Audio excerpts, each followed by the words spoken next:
Welcome back, everybody. Hope you're having a good day. Hope you're having a good week. Hope you're having a good month. Today, we're jumping straight into the video, straight into the topic. What is self-empowerment? What do we know about it? And do we even know anything about self-empowerment for real? Have we really researched it? Went down to the meat of the bones of what it means to be self-empowered? I don't know. I don't think so. I think only a few people know truly what it is.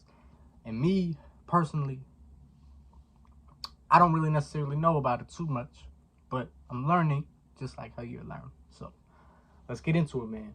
What is self-empowerment? I think we all confuse it with feeling good, feeling some type of way about yourself.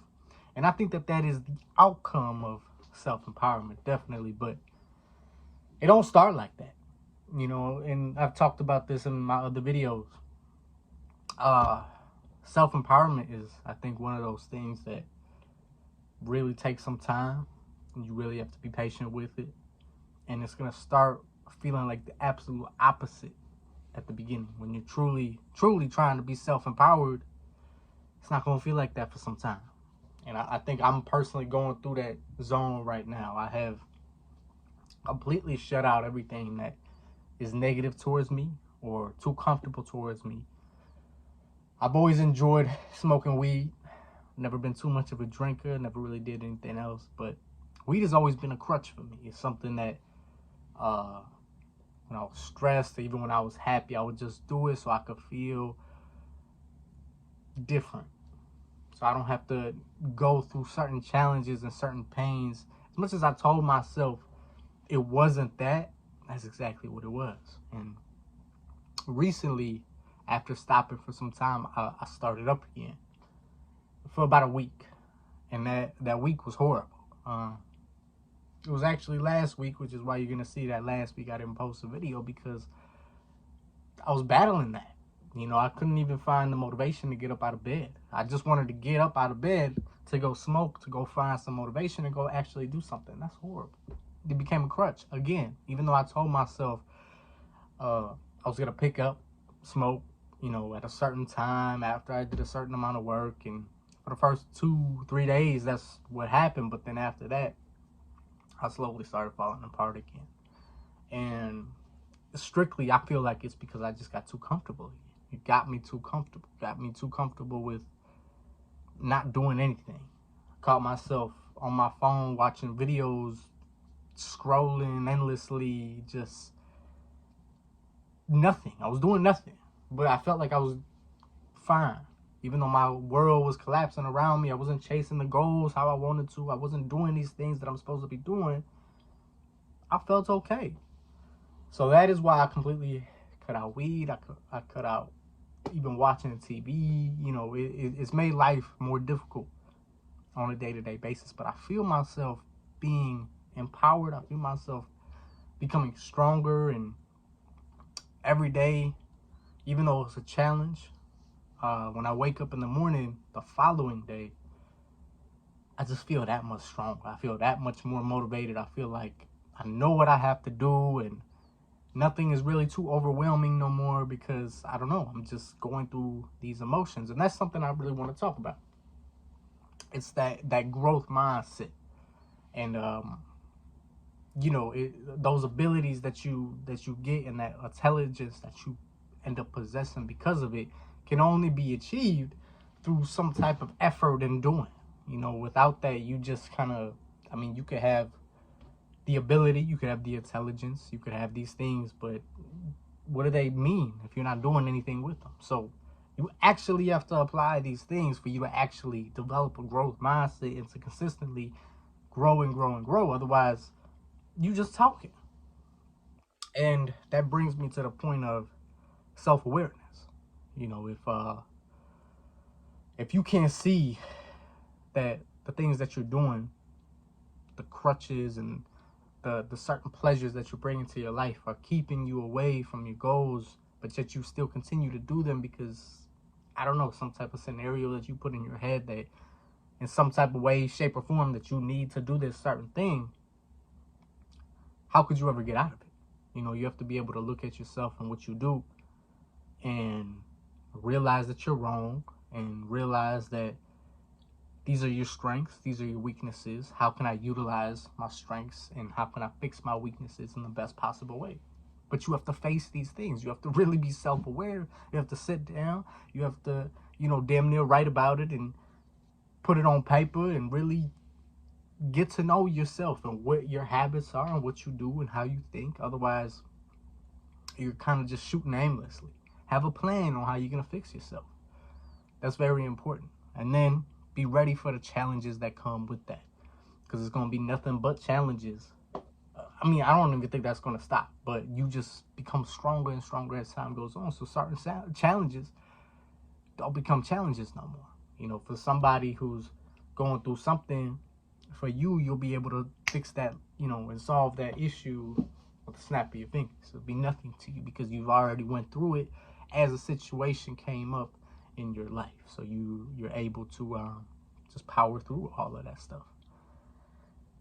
And once you find out those challenges, you have to start looking at the solutions to those challenges and stop focusing on the problem.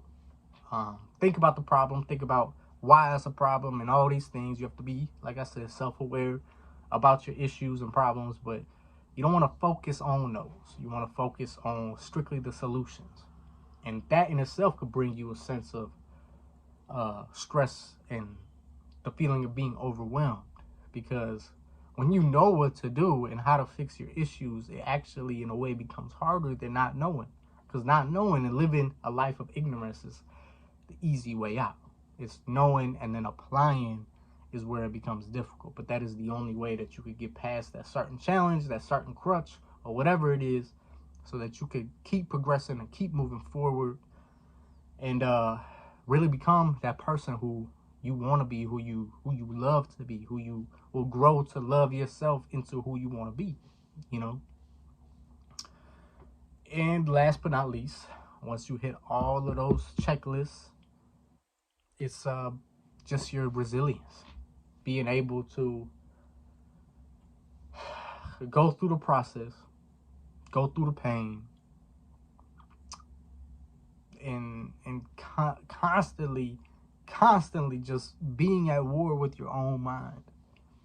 I think that's the toughest part about the whole thing, because you can know what you want to do, you can know these things, but you have to go to war with it almost every second of the day. Depending on how serious you are and what your goals are, it gets to that point where it's every second of the day you have to battle those thoughts of pleasure and those thoughts of giving up and all these things, and it's really difficult. It's really stressful. It's hard to do, but it's not impossible, because people have done it and people do it.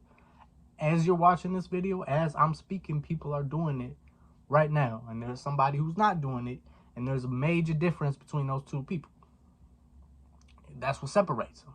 It's that discipline and that consistency and being disciplined and going to war with themselves every single day, which separates them from the rest of the population. So, in recap, I know I've been kind of talking fast and going through the motions with it, but it's self-empowerment. That's the goal. That's the goal for you. That's the goal for everybody. It's just to be more self-empowered, but to really know what that means.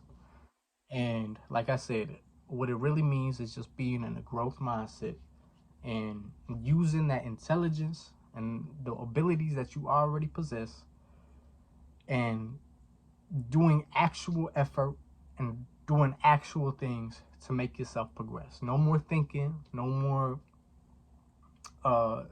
creating scenarios in your head where you're this amazing person, but you're not really doing anything. All that stuff has got to go now. Now it's just strictly on, okay, I'm becoming this person. And that's step number 2, is being self-aware enough to know that and to know who you are, your weaknesses, and all these things, so that you can do that, to go through the challenges. And and it's a good thing. Try to look at all of that in a good thing, because it keeps life interesting. You'll always, even though you'll feel bored, especially if you've been battling addictions and battling these things, you might be a little bored, but in a way it becomes exciting. It becomes exciting because you're always doing something. Even though it's something you don't necessarily want to do, you're always doing something. And that in itself is going to help you look at all the solutions that come with the challenges that you're facing. And last but not least, it's your resilience. Like I said, I'm just recapping everything. But if you follow these steps, I just can't see how somebody can lose. And I've been following these steps. It's been working for me. It's been difficult for me. It's been a true challenge for me. And I'm always slipping and falling. But if I follow these simple guidelines, I can never fall too far. And every time that I do fall, it becomes a good thing because I could get up and look at my situation, look at why I fail, look at everything in my life, and it just makes me more in tune with myself, more in tune with all these bullet points that I'm going through. So in turn, you know, those mistakes are something that you just have to embrace, those falling outs. But you got to feel bad. You got to convict yourself so that you could get better. This is word of the wise. Hope everybody stays good, has a good week, and continues to have a good week and a good month. Please follow these steps. Just like I'm following these steps, we going to make it, man. We're going to the top. But we got to do these simple but complicated things to get there. Peace and love to everybody. I love y'all. Have a good one.